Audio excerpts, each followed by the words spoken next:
스즈키 이치로, 굉장히 유명한 일본 선수죠. 이 선수가 준비에 대한 집착이 어마어마했어요. 방망이를 넣고 다니는 항온 항습 장치가 담긴 허리띠 메고 경기하는 종목이 딱 3개가 있어요. 허리띠를 매야 돼. 첫 번째가 역도. 자, 최강 볼펜은 어디서도 볼 수 없는 고급스러운 전문가 분석. 자, 1타 볼펜은 그거 아니죠. 야구 입문자들을 위한 야구의 기본을 가르쳐드리는 야구와 개론 시간입니다. 오늘 벌써 3번째 시간이고요. 야구 잘하시는 분들이야 뭐 다 아는 내용이라고 생각할 수 있겠지만, 야구도 선수들 기본기 되게 중요하잖아요. 기본기를 차근차근 따지다 보면 거기서 새로운 인사이트를 얻을 수 있다. 우리가 야구를 좋아하고 응원하는 새로운 매력과 깊이를 느낄 수 있는 야구와 개론 3번째 시간 시작할게요. 자, 이번에는 끝에 가면 되게 중요한 내용이 있어요. 아주 깊이 있는 교훈이 들어있으니까 끝까지 다 봐주시고요. 오늘은 3번째 시간 뭘 볼 거냐면 야구의 장비에 대해서 살펴보고. 장비. 야구는 맨몸으로 하는 운동 아니에요. 이것저것 뭐 입기도 입고 차기도 차고 끼기도 끼고 들기도 들고 뭐 실제로 공을 던지기도 하고, 그래서 장비가 되게 중요한데, 장비는 준비와 같은 말이에요. 농담 삼아서 모든 준비를 위해서는, 우리 딱 일상이 다 그렇잖아.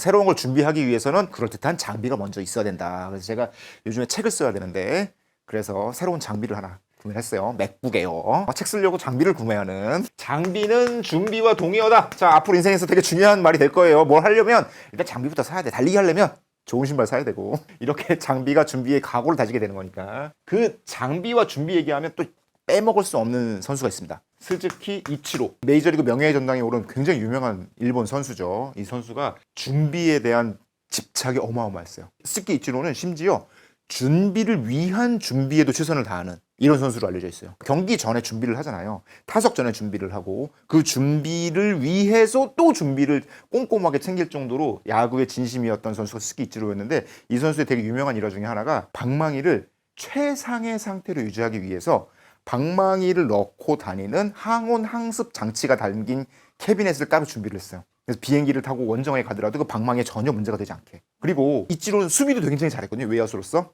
그래서 그 자신이 딱 맞는 글러브에 들어가 있는 손의 감각을 잊어버리지 않기 위해서 다른 선수의 글러브를 잡지도 않았어요. 괜히 다른 선수 글러브 딱 껴봤다가 그 느낌, 아주 미묘한 느낌이 또 잘못 영향을 미칠까봐 절대 다른 선수의 글러브에 손도 대지 않는 굉장히 준비에 진심이었던 선수가 이치로입니다. 그 준비에 진심이었던 이치로가 특히 중요하게 생각한 게 야구 장비고, 그 장비에 대해서 오늘 살펴볼 거예요. 자, 야구 장비 중에 맨 처음 생각나는 게 뭐가 있을까요? 일단 야구는 옷을 잘 갖춰 입어야 돼. 다른 종목이랑 달라요. 가장 신기한 것 중에 하나가, 제가 스포츠 오래 취재했거든요. 근데 주요 스포츠 중에 허리띠 메고 경기하는 종목이 딱 3개가 있어요. 허리띠를 매야 돼. 첫 번째가 역도. 역도는 이따만한 벨트맵입니다. 힘을 배 꽉 줘야 되기 때문에 역도가 허리띠를 매요. 그 다음에 골프. 골프 선수들은 바지에다가 딱 허리띠를 매고, 그 다음에 바로 야구가 허리띠를 매는 종목입니다. 보시면 아시겠지만 야구 선수들 경기 뛰다가 슬라이드 막 하다가 갑자기 허리띠가 끊어져갖고 허리띠 교체하는 장면들도 종종 나와요. 근데 허리띠 불편하잖아. 그래서 축구 선수들은 허리띠 메고 뛴다고 생각해봐. 여기서 잠깐 헷갈리실 분인데, 씨름은 허리띠 아니에요. 삿바지, 삿바. 이렇게 잡기 위한. 그래서 제가 보기에는 이 허리띠를 매는 종목 3가지다. 그 불편한 허리띠를 왜 맬까? 골프와 야구가 비슷한데 둘 모두 굉장히 예의와 에티켓을 중요시하게 여기는 종목이다. 그래서 옷을 전체적으로 갖춰 입는다는 뜻에서 허리띠를 꼭 매요. 메이저리그 초창기부터 시작을 해서 발전하면서 우리나라도 허리띠를 매는 종목인데, 그 한때 1970년대쯤 되면은 메이저리그도 아니 허리띠를 꼭 매야 돼? 의료 기술이라는 게, 의복 기술이라는 게 엄청 발달해서 스포츠 과학이 투영된 굉장히 활동성 좋은 유니폼을 만들 수 있잖아요. 그래서 한때 70년대 중반쯤에 몇몇 팀들이 허리띠 없는 밴드로 된, 고무 밴드로 된 유니폼을 입고 경기한 적이 있어요. 하지만 그게 오래가지 않아요. 뭔가 야구스럽지 않다? 이런 느낌 때문에 잠깐 한 몇 년 차다가 그 다음에 없어지고, 지금은 여전히 다 허리띠를 매는 종목으로 바뀌었습니다. 그만큼 야구의 특징 중에 하나가 뭐랄까, 이 전통을 중시하고 굉장히 보수적인, 요즘 또 대선을 치르면서 보수가 굉장히 중요한 단어가 떠올랐죠. 서로 나도 보수다 나도 보수다 막 그랬었으니까, 야구는 그렇게 전통적이고 보수적인 종목이다. 그래서 허리띠를 맨다. 야구는 이 안에 언더셔츠라는 것도 있고, 그 다음에 윗돌이 저지라고 부르잖아. 이거 되게 비싸잖아요. 근데 그것도 되게 불편해. 그냥 티셔츠 입고 하면 될 것 같은데 딱 단추가 달려있어. 단추 달린 옷을 입고 해. 그걸 굳이 너플너플 거리는데 단추 달린 거 입고, 바지 입고, 바지 안에 스타킹도 신어요. 이렇게 옷을 의관을 정제하고 경기하는 스포츠가 바로 야구다. 심지어 다른 종목 보면 농구 본 적 있죠. 축구 본 적 있죠. 축구 감독들 뭐 입고 있어요? 양복 입어 양복. 특히 큰 경기일수록 양복 딱 입구나. 농구 감독들 막 양복에 넥타이 딱 메고 경기 지도해. 근데 야구 감독들은 똑같이 유니폼 입어. 물론 그 위에 이제 뭐 이렇게 잠바 입기도 하고 뭐그 하나 김경문 감독 연승할 때는 그냥 후드티 입고 이렇게 됐는데 기본적으로 선수와 비슷한 복장을 한다. 야구는 감독도 유니폼 입고 나와야 되는 아주 전통적이고 보수적인 종목이다. 예의가 굉장히 중요하고 전통과 보수를 굉장히 중요하고 의관 정제해야 되는 종목이 야구예요. 야구의 유니폼.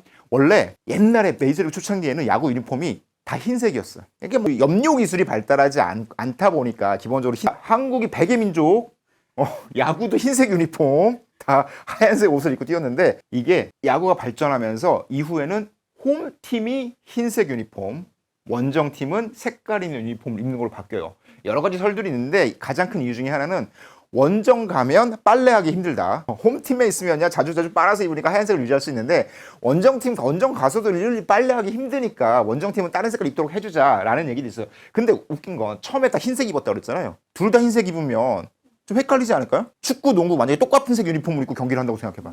하지만 야구는 공수가 확실히 구분돼 있고 공격할 때 타자는 타자만 나와서 치면 되니까 비슷한 색깔의 유니폼을 입는다 하더라도 크게 헷갈리지는 않아요.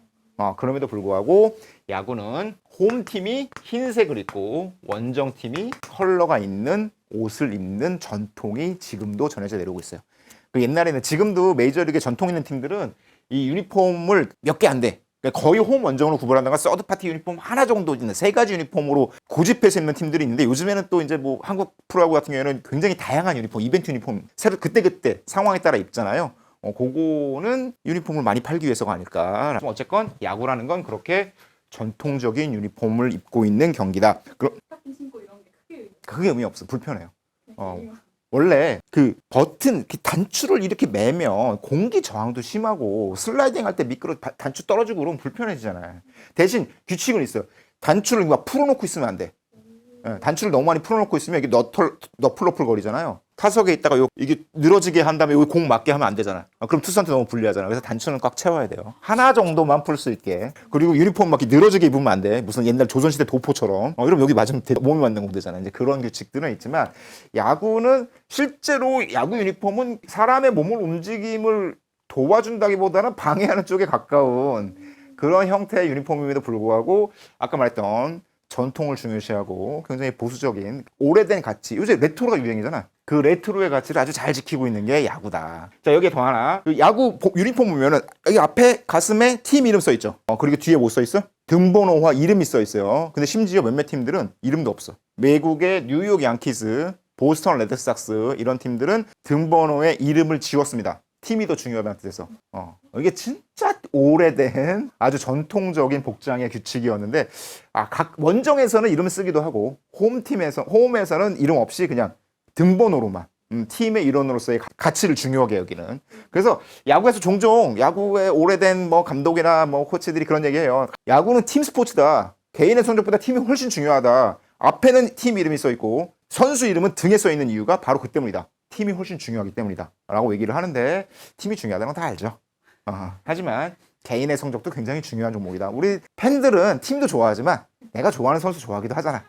그거 밸런스를 잘 맞춰가는 게 야구의 규칙인데 야구의 전통적인 특징 중에 하나 아까 뉴욕 양키스 얘기했잖아요. 뉴욕 양키스는 최근까지 수염도 못 길렀어요. 그게 팀의 규칙이야. 항상 깔끔하고 단정해야 된다. 그리고 메이저리그 중에 많은 팀들은 이동을 할 때, 특히 일본이 더 심하긴 한데 그 경기장 바깥에 나와서 다른 곳으로 이동을 할 때 양복을 입게 해요. 깔끔하고 단정하고 예의 발라야 되니까. 야구는 신사의 스포츠다 라는 전통이 남아있어요. 지금 많이 희석되긴 했는데 그래서 경기 전에 야구장에 일찍 가면 물론 팬들은 보기가 좀 어려울 수 있는데 기자들이 경기 시작 한 3시간 전쯤에 가서 취재를 하거든요. 그러면 한여름에 훈련하기 너무 힘들잖아요. 더우니까. 그래서 지금은 많은 팀들이 반바지를 입고 훈련을 해. 그런데 지금도 몇몇 감독님, 오래된 분들은 어떻게 선수가 그라운드에서 반바지를 입을 수가 있어? 라면서 반바지를 금지하는 감독님들도 계십니다. 그만큼 야구는 신사의 종목 아니면 어쩌면 약간 꼰대스러운 종목이다 라고 생각할 수도 있을 것 같아요. 네?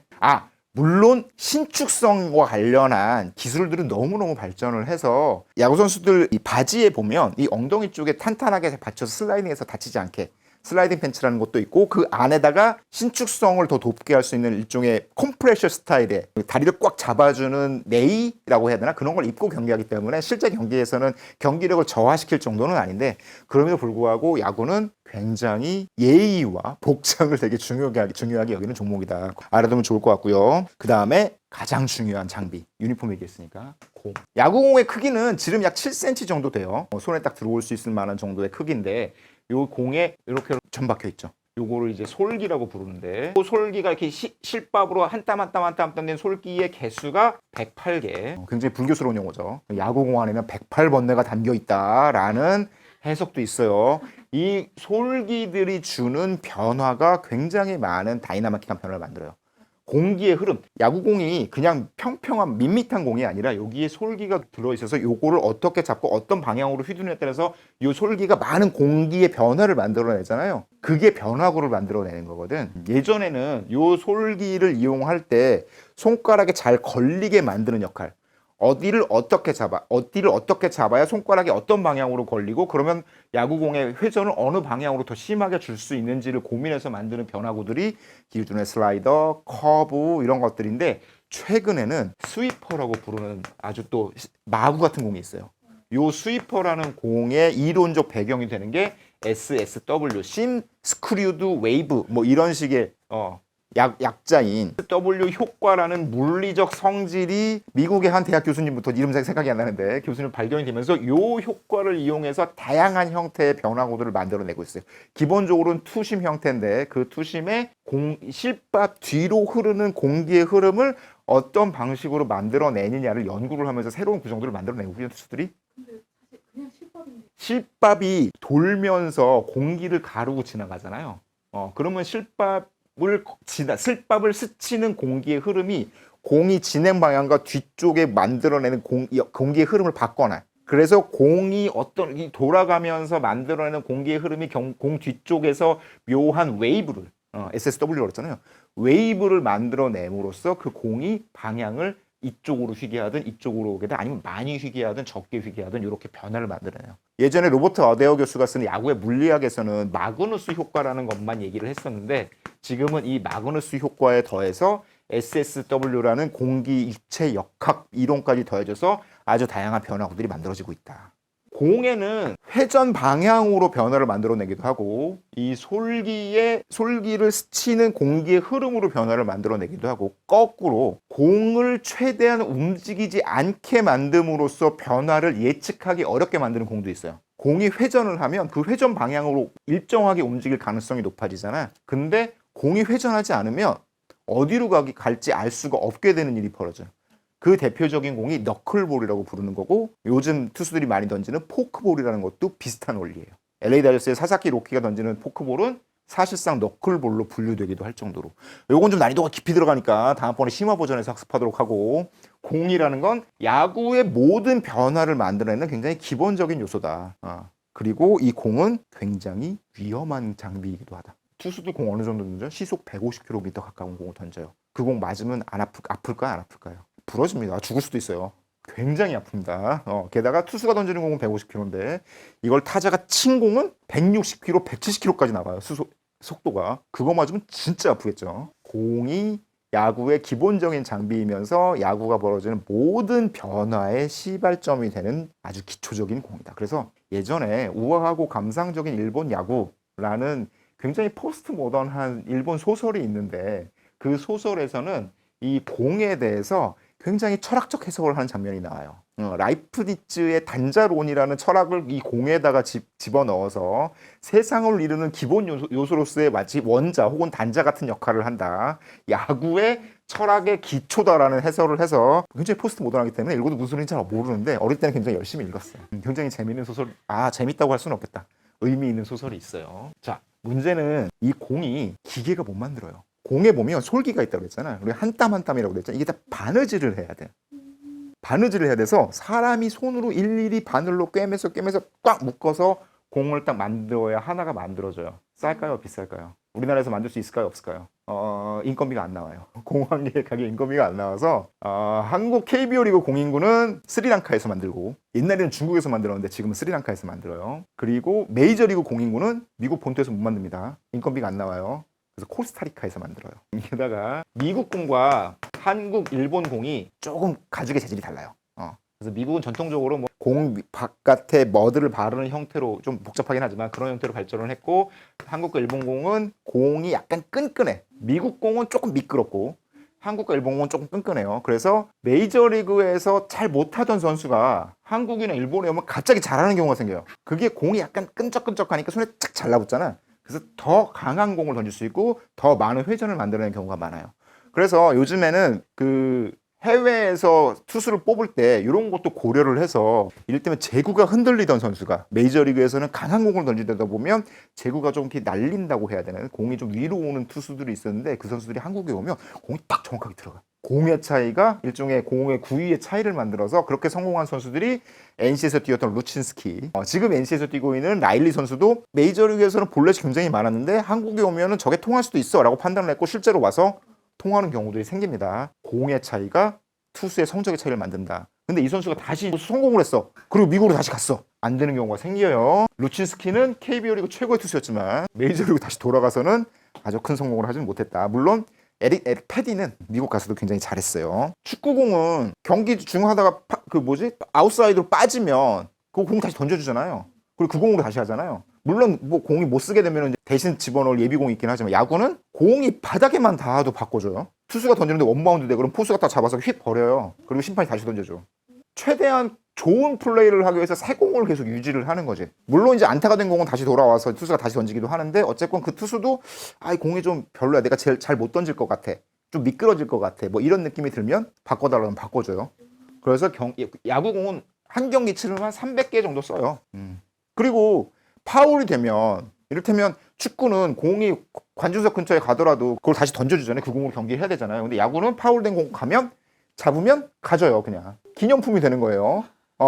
하지만 여기서 주의사항, 야구팬 여러분 절대 파울볼 잡으려고 하시면 안 됩니다. 크게 다쳐요. 야구공이라는 게 굉장히 많이 돌면서 움직이기 때문에 특히 남자분들 여자친구랑 같이 갔을 때 하나 잡아주겠다고 벌떡 일어서 막 하다가 손가락 부러집니다. 야구공이 파울볼이 날아오면 일단 머리를 감추고 고개를 숙이는 게 최선이다. 피해야 된다. 잘못 맞으면 큰일 난다. 야구공 굉장히 딱딱하고 무겁고 아픈 공이기 때문에 다치지 않기 위해서 굉장히 조심해야 된다. 대신 공 하나 챙겨가면 기분은 좋겠죠. 떨어진 공을 주워라. 그게 열쇠입니다. 자, 모든 리그는 공인구라는 시스템을 써요. 그거는 공의 규격이 일정해야 되고 공의 뭐 어떤 탄성이라든가 반발력 이런 것도 일정해야 되고 크기 이런 것들이 변화가 있으면 안 되잖아요. 이를테면 공인구가 아니라 서로 다른 공을 우리도 옛날에 그랬었거든. KBO 리그도. 그래서 만약에 우리 팀이 타격의 팀이야. 타격이 유리한 게 좋아. 그러면 공이 조금 더 잘 날아가는 공을 써요. 우리 팀 경기할 때. 그러면 막 차자들이 지금 막 넘어가는 거야. 상대가 잘 치더라도 우리가 더 잘 칠 수 있으니까 타격, 잘 날아가는 공을 써요. 반대로 우리 팀이 타격은 좀 부족한데 투수력이 굉장히 강해. 그러면 안 날아가는 공을 써요. 그러면 투수들로 힘으로 막 이기는 거야. 근데 이게 공정한 게임일까? 그래서 지금은 이제 공인구 혹은 리그 단일구라는 거를 2010년대 초반부터 KBO를 쓰기 시작했어요. 같은 리그의 팀은 똑같은 공을 쓰는 게 맞다.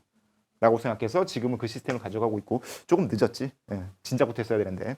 마찬가지로 다른 종목도 매 시즌 공인구라는 걸 발표를 해요. 특정 회사의 제품과 계약하기도 하고 그 제품의 어떤 규격 이런 것들을 발표하는데 가끔 월드컵 같은 경우 보면 아디다스가 공인구를 만드는 회사니까 이번 월드컵에 사용되는 공의 이름은 무엇입니다. 뭐 슈퍼노바입니다. 뭐 이런 식의 공 발표도 하잖아요. 어떤 부분을 강화했고 스포츠 과학을 통해서 뭐 공의 회전력을 강하게 만들 수 있다거나 공이 좀 더 힘있게 날아간다거나 이런 식의 광고를 하면서까지 공인구를 발표를 하잖아요. 그렇게 공정한 경쟁을 위해서 같은 리그는 혹은 같은 대회는 같은 형태의 같은 성질의 공을 쓴다. 그게 규칙. 몰래 다른 공은 아니고 지금부터 그걸 설명할 거예요. 그 다음에 중요한 장비, 방망이, 배트. 자, 야구는 150km로 날아오는 공을 방망이로 때리는 공이에요. 자, 이거 잘 치려면 방망이 어떻게 생기는 게 좋을까? 튼튼하고 가볍고 크면 좋겠지. 주걱으로 뻥 치면 잘 칠 수 있잖아. 그래서 당연히 규칙이 있어야겠죠. 누구는 막 이런 공 들고 나오고 누구는 무슨 테니스 라켓 들고 나와서 치면 안 되잖아요. 야구 방망이 규칙은 동그래. 넓적하면 안 돼요. 원 형태로 만들어져야 되고, 그리고 가장 굵은 곳의 지름이 6.6cm 이하. 그리고 길이는 42인치, 약 106.7cm 이하. 그러니까 요거보다 짧은 거 쳐도 돼. 짧은 거 치는 건 자기 마음이야. 칠 수 있으면. 근데 너무 긴 걸 치면 안 돼요. 근데 여기서 중요한 건 길이의 상한이 있고 무게에는 특별한 규정은 없지만 내가 만약에 무겁고 쓰고 싶다고 해서 무거운 걸 쓰면 어떻게 되겠어요? 휘두를 수가 없어요. 자신의 힘이 가능한 한 범위 안에서의 무게를 선택을 하고 길이는 정해져 있고 요 안에서 그 자기에게 맞는 방망이를 골라야 되는데 너무 짧으면 휘두르긴 좋지만 바깥 공을 못 칠 거고 너무 길면 커버리지가 넓어지겠지만 제대로 휘두를 수가 없겠죠. 근데 여기서 물리법칙은 하나 있어요. 무겁고 긴 방망이가 유리할 거예요. 물론 기 범위 안에서 되겠지만 무거운 방망이를 칠수록 공이 더 강하게 날아가요. 이게 F는 MA니까 방망이의 질량이 클수록 이걸 제대로 휘두르면 이걸 휘둘러서 공을 맞으면 공은 더 멀리 날아가기 때문에 유리해. 그런데 마냥 무거운 걸 쓰게 되면 내 몸이 못 버텨. 빠른 공에 대처할 수가 없어. 느려지니까. 그래서 그 적정선을 찾는 게 중요한데 그래서 야구 선수들이 몸을 키우고 힘을 키우는 이유가 조금이라도 무거운 방망이를 좀 더 자유롭게 휘두를 수 있도록 하기 위해서 이런 방식으로 자기에게 맞는 방망이를 고릅니다. 최근 미국에서 굉장히 화제가 된 방망이가 있어요. 어뢰 배트라고 부르는 건데 이거는 그냥 보통 방망이가 이렇게 나가다 이거 두툼한 방망이가 있는 게 아니라 똑같이 가다 밑에가 좀 뒤가 가늘어져. 마치 다듬이 방망이 같은 방망이. 그것들이 스윗 스팟의 범위를 당김으로써 여기에 맞았을 때 어떤 충격량을 높일 수 있는 과학적 실험을 통해서 만들어졌는데 써본 선수들은 이게 좋다고 하는 선수도 있고 이게 영 어색하다라고 하는 선수도 있어요. 스즈키 이치로는 그 방망이 항온 항습 장치가 달린 거를 가지고 다녔다고 그랬잖아요. 그 정도로 방망이가 민감한 종목. 그래서 선수들 만나보면 들어보면 알아요. 이거는 840g, 이거는 860g, 10g, 20g 차이를 바로 알아요. 그 정도로 장비에 예민하다. 그렇게 중요하기 때문에 소중하게 다뤄야 돼요. 그래서 기자들도 야구장에 가면 선수들의 방망이를 건드리지 않아요. 실수로라도. 이건 되게 소중한 거니까. 그리고 어릴 때부터 야구 선수들은 도구라고 부르는 각종 글러브, 장비, 헬멧 이런 거, 야구 방망이 이런 거를 소중하게 다루라는 교육을 굉장히 많이 받아요. 그 야구 방망이가 얼마나 좋은 안타를 만들어내더라서 인생이 바뀔 수 있습니까? 야구 방망이 굉장히 중요하다. 그 다음에 중요한 장비가 우리 공 했죠. 유니폼 했지. 방망이 했지. 그 다음에 야구에서만 쓰는 장비. 글러브입니다.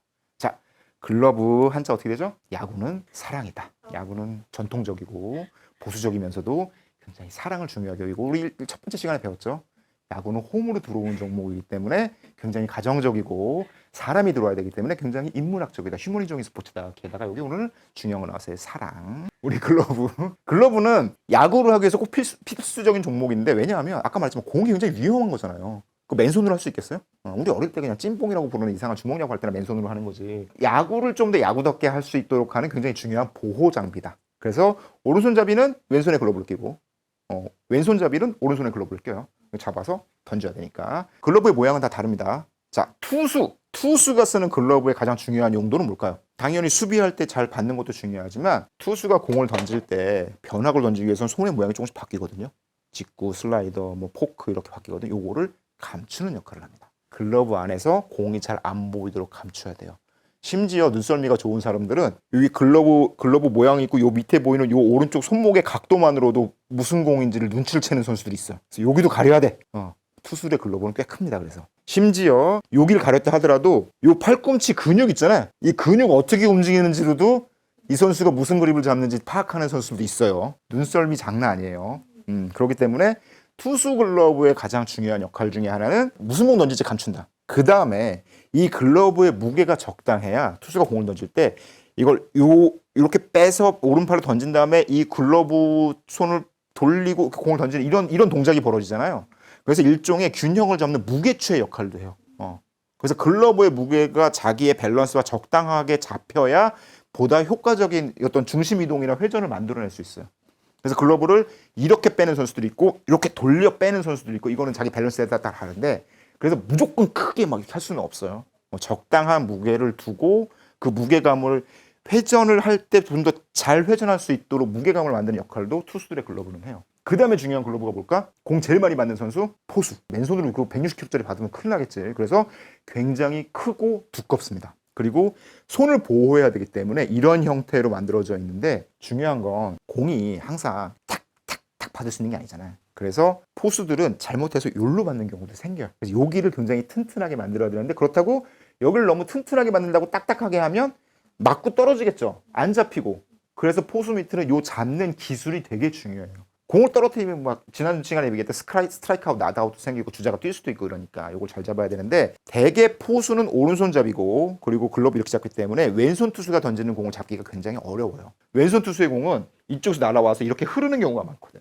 그리고 각도에 따라 크게 슬라이더가 나올 수도 있고 그러면 이 공을 따라가야 되는데 그러다 보면 자연스럽게 이쪽 안쪽으로 공을 잡게 되는 경우가 많고 이거를 잘 잡아야 아주 좋은 포수가 됩니다. 그래서 KT의 강백호는 가끔 포수로 나서는데 웬만하면 왼손 투수 때는 잘 안 나와요. 이게 훨씬 많은 기술이 필요하니까. 가능하면 오른손 투수가 흐르는 이쪽으로 흐르는 공은 이 볼집이라고 부르는 이쪽을 따라가면서 잡기가 쉬우니까 손바닥을 다칠 가능성은 없잖아요. 강백호는 방망이 잘 치라고 포수도 보는 건데 손에 부상을 입어서 방망이에 영향을 주면 안 되니까 그런 문제가 있다. 그래서 포수 미트도 굉장히 중요하고 1루수가 그 다음으로 공을 많이 받는 자리. 내야수한테 굴러간 공을 다 1루수가 탁탁 잡아야 되잖아요. 그래서 1루수 글러브도 널찍하게 무슨 바구니처럼 생겼어요. 그래서 원두바운드 공도 잡아내야 되고 이런 식으로 잡아내야 된다. 자, 여기서 질문 하나. 포수는 왼손잡이가 볼 수 있을까 없을까요? 이론상으로는 가능하죠. 포수는 이렇게 잡으나 이렇게 잡으나 똑같잖아요. 이론상으로는 가능한데 왼손잡이 포수가 없는 이유는 3루 도루 때문에 그래요. 자, 포수가 앉아 있어요. 제가 포수예요. 공을 던져서 투수가 받아 이렇게 딱 받았어. 근데 2루자 3루 그럼 여기 잡아서 바로 던지면 되죠. 오른손으로. 근데 내가 왼손잡이야. 이렇게 와서 공을 봐봤는데 2루자 3루 뛰어. 그럼 잡아서 어떻게 해야 돼? 돌아서 던져야 돼요. 아주 찰나의 차이 때문에 2루 주자가 3루로 도루할 가능성이 굉장히 커져요. 야, 1루 주자가 2루 도루하는 건 비슷해. 이렇게 잡아 던지나 이렇게 잡아 던지나. 2루 던지는 건 비슷한데 2루 주자가 3루 도루를 할 때는 훨씬 불리해지는 거예요. 방향을 한번 틀어야 되니까. 똑같은 이유로 1루수에게 공을 던져야 되는 2루수, 유격수, 3루수는 모두 다 오른손잡이다. 왜냐하면 내가 잡아서 1루수는 항상 왼쪽에 있잖아요.